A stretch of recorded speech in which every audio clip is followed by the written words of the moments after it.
Bonjour et bienvenue dans cette nouvelle vidéo de Budget Économie. Aujourd'hui, je vais vous présenter comment investir en bourse via les ETF.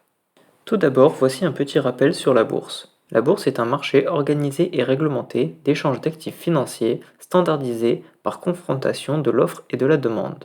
Il existe la bourse de valeur contenant les actions, obligations et options, et la bourse de matières premières avec les matériaux, les hydrocarbures et les autres denrées alimentaires.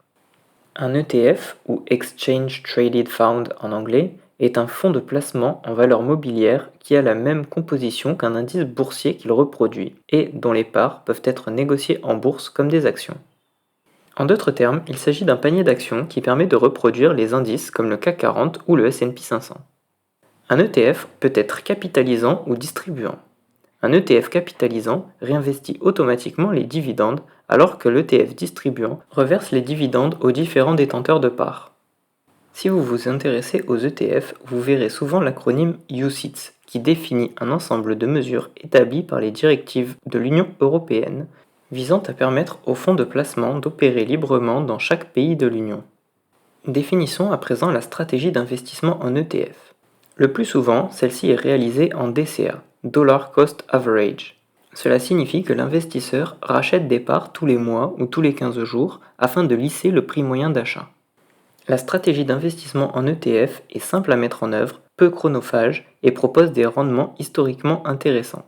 Sur un historique long terme du marché américain, nous pouvons espérer un rendement autour de 10%, mais notons qu'un rendement de 7% semble plus cohérent et conservateur avec le marché actuel.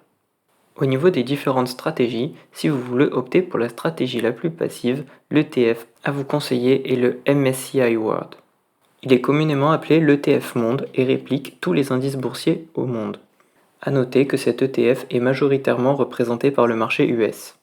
Si vous souhaitez orienter votre stratégie et opter pour une stratégie semi-active, alors vous pouvez choisir votre zone géographique par exemple en utilisant un ETF US comme le S&P 500, un ETF orienté vers le CAC 40 pour la France ou encore un ETF global sur l'Europe, l'Asie ou les marchés émergents.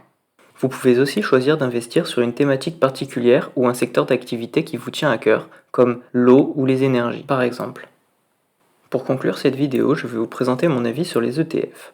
Pour moi, la bourse est un excellent moyen d'investir son argent. Elle peut offrir de très bons rendements, mais comporte des risques de perte en capital, il est important de le souligner. Certaines stratégies sont plus risquées que d'autres, et je préfère personnellement les stratégies passives. J'investis donc dans la stratégie des ETF ou encore la stratégie rendement. Mais je vous parlerai de cette seconde dans une prochaine vidéo. Concernant les ETF, je pratique personnellement le DCA sur le MSCI World afin d'investir de façon la plus passive possible. Si vous n'avez pas beaucoup de temps à consacrer à la bourse, il s'agit d'une excellente stratégie à mettre en place sur un PEA. En effet, ce support d'investissement vous permet d'optimiser votre fiscalité.